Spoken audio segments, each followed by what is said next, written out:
Welcome to the Electric Playground. Today on the show, we discuss Fallout 4 in the Rundown. Plus, brace yourself for terror with a behind-the-scenes look at Insidious Chapter 3. Lily, are you out there? And then Entourage has finally found its way to the big screen, and we've got a review. Yeah, what's up, Mark? I'm doing some looping for Ted 3. 3? How many of those are you gonna do? I'll do 20 if I can. What's the matter? Your girlfriend lock you out of that anymore? No, my co-financier. Also coming up, Marissa takes us on an endless space adventure. We review the new revenge movie 88 and much more today on EP Daily. Brought to you by EB Games.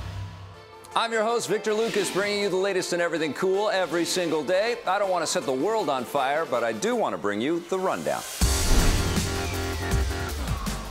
After years of waiting and false rumors, Bethesda has finally unveiled Fallout 4. It's being developed for the Xbox One, PS4, and PC, and Bethesda promises that it will offer the next generation of open-world gaming. Unfortunately, no release window has been named, so don't expect to see it this year. Bethesda hasn't revealed too much about the game itself, but we can make a few educated guesses based on what we see in the trailer. It looks like players will once again take the role of a young man or woman who emerges from the safety of a vault to explore the post-apocalyptic nuclear wasteland with plenty of dark humor and 1950s style design elements. Best of all, it appears that you'll once again have a canine companion. We still don't know what new gameplay features we could expect, but more details will be announced during Bethesda's E3 showcase on Sunday, June 14th. Epic week in video game land, and look who is back from her big Peruvian vacation. She climbed Machu Picchu. Marissa Roberto is here. I did, I'm alive. And I think you brought us a little clip of your exploits. I did, yeah. Here it is right now. Amazing stuff. Very, very good. You are so incredible. You're fearless. I know. I'm so fearless. It's true. When those ice blocks are coming down on me, those big chunks, I knew that if I stuck it in real good, I was going to get back up there. So I'm good. I'm safe. All right. Well, it's another epic week in video games. Fallout 4 has been officially announced. We kind of knew that this was coming. It wasn't a big surprise. No. Steve, Ben, and I all predicted that this was going to be the thing that rocked us at E3. You shouldn't tell us of E3. But I didn't know it was going to come out this early. Were you surprised that they announced it before the big stage presentation? Yes and no, because I knew that it was coming, so I just, as soon as I heard it, okay, yeah, it was time. I'm ready to see it. And a lot of people have been waiting for this, so I'm excited that we got to see it early. I love that there's a dog. I know that we've seen a lot of dogs now in video games, but I love that it's a German Shepherd dog. Yeah, it's a beautiful creature, and obviously this is an upgrade from Fallout 3 and Fallout New Vegas. It looks like it's using the same game engine and a lot of the same kind of architecture and stuff, but obviously everything is very pretty. There's beautiful lighting in this thing. It's beautiful. It's true. I love the post-apocalyptic feel of Fallout just in general. So I'm excited to meet this new character. I'm excited to learn his backstory. I just wish that we knew more because this really isn't much of anything. Like, it's a tiny little glimpse. I love that it's in Boston. Yes, I know. But and we've got all of these great landmarks. I know. Well, I think that's what's going to happen at E3. We're going to be able to walk through it. I think they're going to do some live on-screen play of it. Todd Howard, I think, is at the helm of all of this stuff. You know, Bethesda's been very secretive, so they haven't really announced a whole bunch of stuff, but I suspect that Todd Howard will be on stage playing this game. We haven't seen him on stage at E3 for a long time. I feel like you know more than you're letting on right now. I feel like you've been very secretive with me and everyone else, and I really appreciate it. I have friends at Bethesda, but I don't dig too much, and I can't reveal too much, but I suspect there's probably speculation about co-op. And of course, we did the Fallout 3 making of when that game came out, and the New Vegas making of. So I got to kind of get into the headspace of the designers and developers. Todd Howard, I can tell you from past experience and past interviews, he's not really a big fan of multiplayer. He really likes the single-player story. He's just like Scott C. Jones. Campaign, a little bit like Scott C. Jones. Yes. So we'll see what happens with this one then. They're teasing this is the next level of open-world RPG gameplay. So we will see very soon what that means, but the world is very ready for Fallout 4. Yes, the hype is real. Right now, we've got to take a look, though, at the third chapter in the Insidious movie franchise. I'm not ready for that. Before, I thought that it was Mom trying to contact me, but it's not. It's something else. Well, I saw the first two Insidious films, and I don't know, they're so cool. I love how creepy they are without being, like, gory and bloody. They're just genuinely creepy. And when things pop out at you, like the hair on your arm raises, and they really freak me out. And I love scary, creepy things, and I'm so fascinated in paranormal situations. So, And it was just a really cool script, and I loved Quinn and the story behind it, too. I don't want to die, Elise. Their mother, my wife, has passed away previous to the start of this story, so it's a broken family that's trying to get by day to day. And that part feels really real in a way that it would if I were making a family drama. So on top of that is the fun stuff where the daughter makes failed attempts to reach across into the further in hopes of communicating with her dead mother. I am calling out and trying to make contact with Lily Brenner. Insidious Chapter 3 is actually a prequel. I guess the title Chapter 3 would give evidence that it's a continuation, but it's actually not. It's a journey back in time. It's set a few years before the first film. And that was just a really interesting idea to me to explore that time. As anyone who's seen the first two films knows, the character of Elise, played by Lynn Shay, is dead. She's been killed. And I loved that character so much and really wanted to explore her background more. And I knew that I couldn't really do that with her as a ghost. And so I felt like the best way to dive into her character was to go back in time and see what she was like before the film. And the more I was writing the script, the more interesting that idea became. Lily, are you out there? This story is an origin story, they're calling it, and a prequel. I think it takes place 8 years previous to the first one. At least I could play myself. And it fills in the gaps of who she was. And it's also how she meets Specs and Tucker. That's a great part of the story as well, that Lee has written a brilliant script, I think. He's totally, I think, surpassed even the first two. I think it does what a good sequel should do, which is it's not so different that it doesn't feel like it's a standalone movie. It makes sense as a third installment of the Insidious franchise, but at the same time, it's different enough that it feels like there's new characters, and it's a prequel this time, so we bring Lynn back and then we introduce you to new people. So hopefully it has a little of both, a little of the old and a little of the new. He jumped.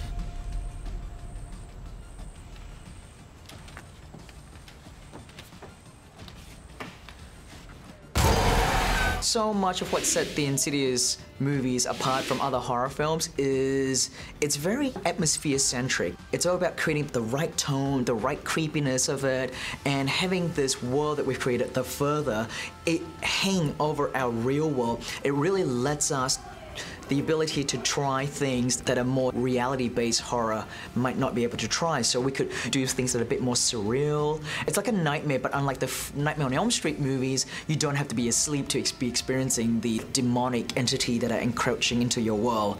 Take my advice and do not try to contact your mother on your own anymore.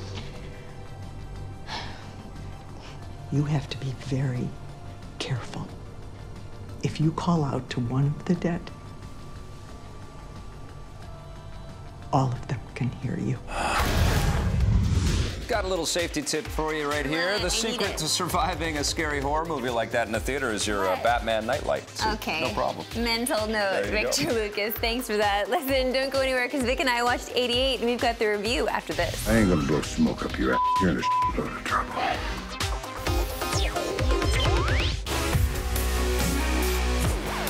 Welcome back to EP Daily. Hey, Jones, I know you like it when the ladies bring the spice, so I do enjoy the spice, but sometimes it gives me heartburn. I enjoy spicy and, all kinds of flavors, including dry and bland. Okay, well, now that we've cleared that up, here's a little sriracha to go on the side of Vixen with our review of 88.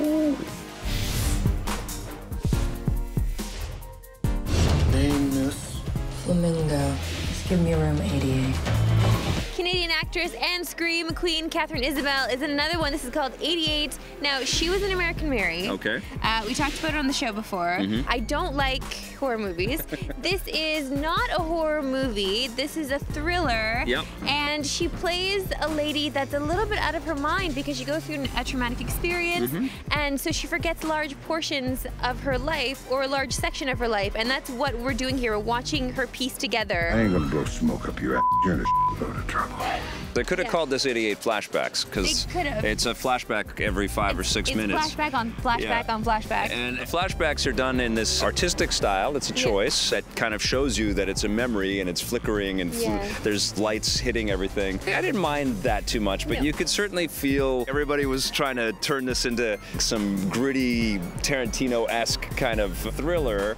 Or a Christopher Nolan Memento type experience. Sure, which is great if you're successful at it. Yes. And I just feel like there were a lot of things working against this movie. One, I'm sure, was the budget. Yeah. Because you can tell this was more low budget, but they did have some great actors in it. Like Christopher Lloyd. Christopher Lloyd is in this. Yeah. Michael Ironside is in this. And why, you don't think he's a good actor? No, it's good, but it's too hammy and too showy, the movie. Even Christopher Lloyd being dropped into this as the bad guy, I thought it was fun to have him as this big menace and this sort of Godfather-type mob boss kind of guy. It just felt like he was hamming it up and not really being the character, and I felt that with most of the actors all the way through. I think Katharine Isabelle does a pretty remarkable job because she's in this movie almost in every frame of this thing, and she does have to give us many versions of herself. Cyrus killed your boyfriend, Astor, and you saw him do it. She's caught in what's called a fugue state in this thing, and she doesn't really know what's real and what's fake, and that's why we have all of these flashbacks.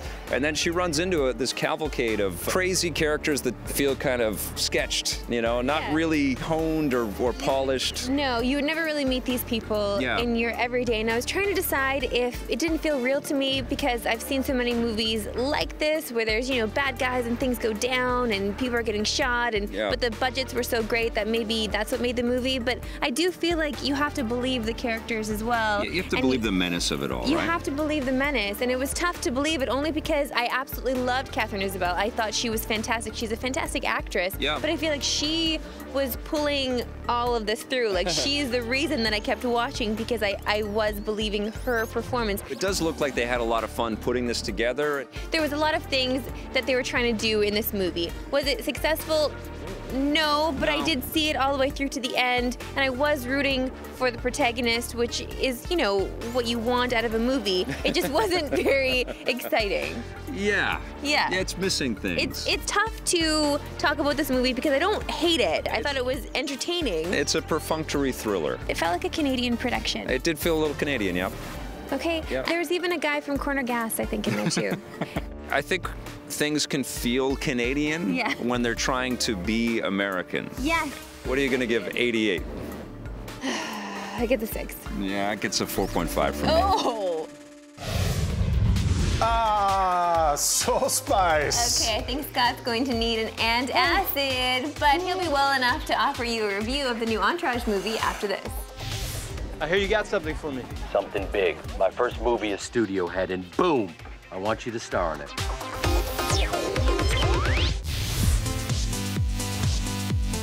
EP's mobile coverage is brought to you by Gameloft, makers of Dungeon Hunter 5, which you can play for free on iOS and Android right now. Surprise! I downloaded another free game for you in today's pocket. It's called Let's Go Rocket. Rockets, pockets. Yeah, you know what I did there.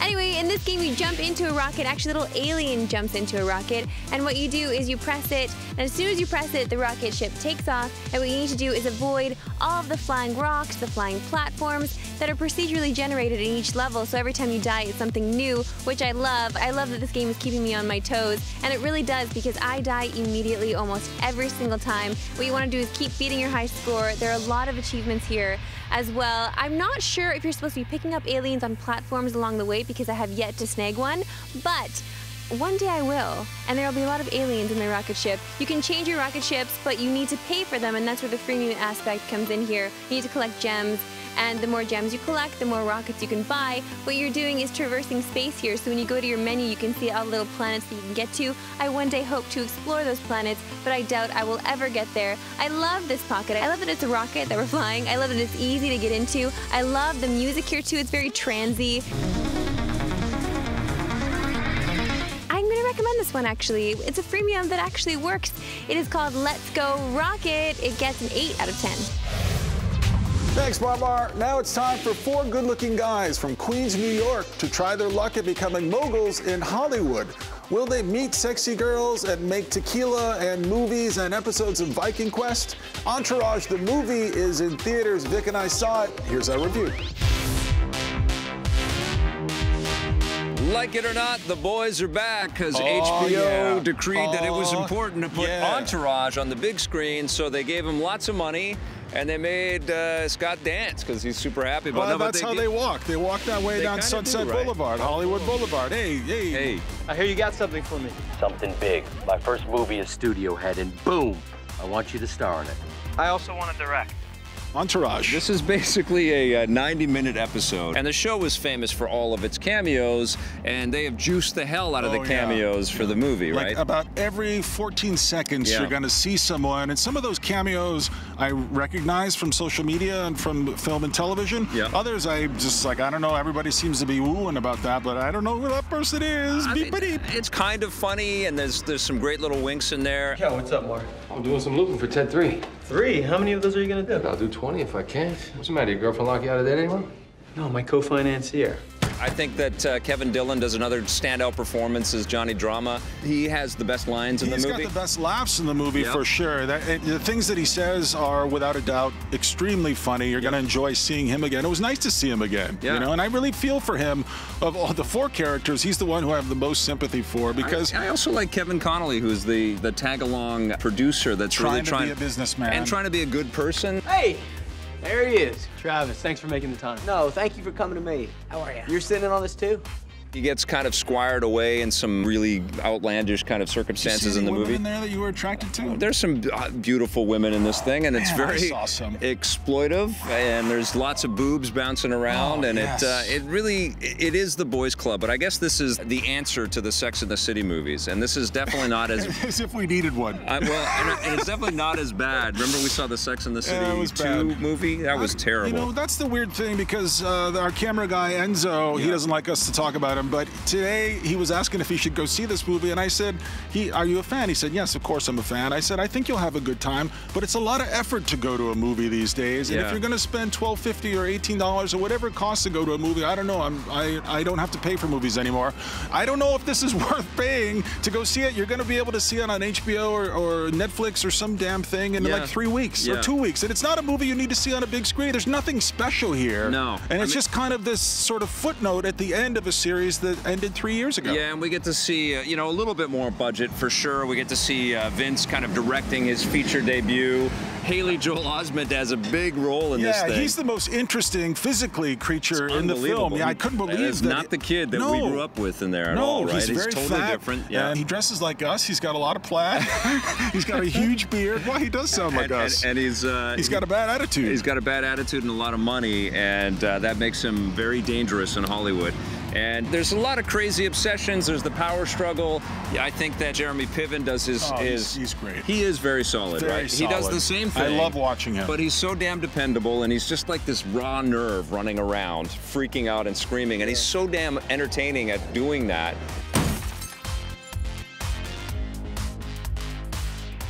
I'm okay to continue. That isn't new, and I don't think there's enough new in this thing to warrant a lot of attention. I mean, I feel like I was eating a rice cake when I was watching this thing. Eating a rice cake. You know, put that on your movie poster. And then it's disappeared, and like it had no effect on me. I kind of hoped to have some laughs, and I kind of hoped to learn something new about these characters.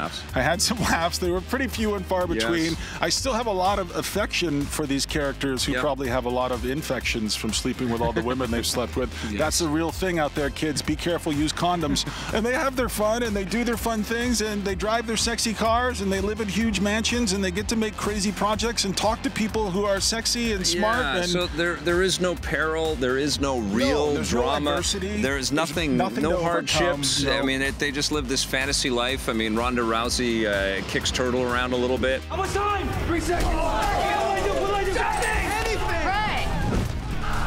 If you like that, you'll probably have a good time with that. But I just feel it's kind of vacuous and superficial, but still unavoidably charming. Yeah, if you watch the whole series, for sure you'll want to see this eventually. I don't know if you need to go to a cinema to see it. Nope. Dick, what are you going to give Entourage? I'm giving it a 6 out of 10. How about you? There with you, buddy. 6, that's right. Bros for life.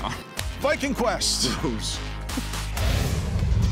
A little behind the scenes for you. After the film, Vic and I went to an STD clinic. True story. And listen, we've got more EP for you after this. If you want more EP, go to our website, epn.tv, for bonus content and full episodes. We're also on Facebook and Twitter.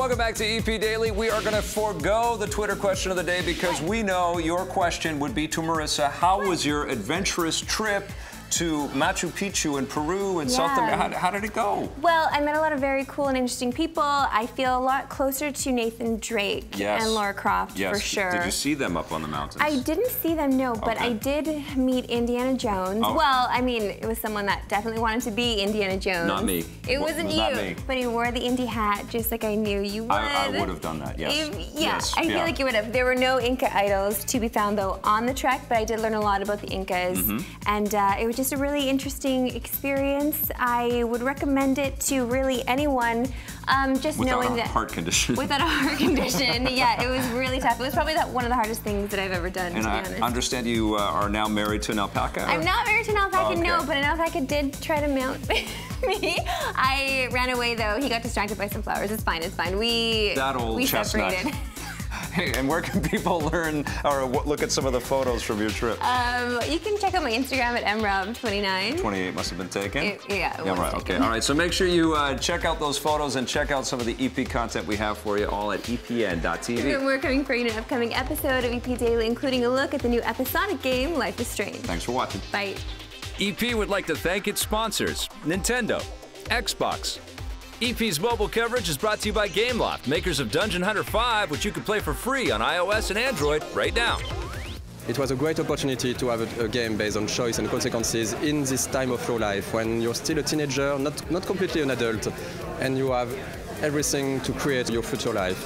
And I think that if we had the ability to change our past, it should be on these years when we could really say, what if I did other studies? What if I had other friends? What if I make other choices? The teenage age, I think that's the best to have a game about choice and consequences.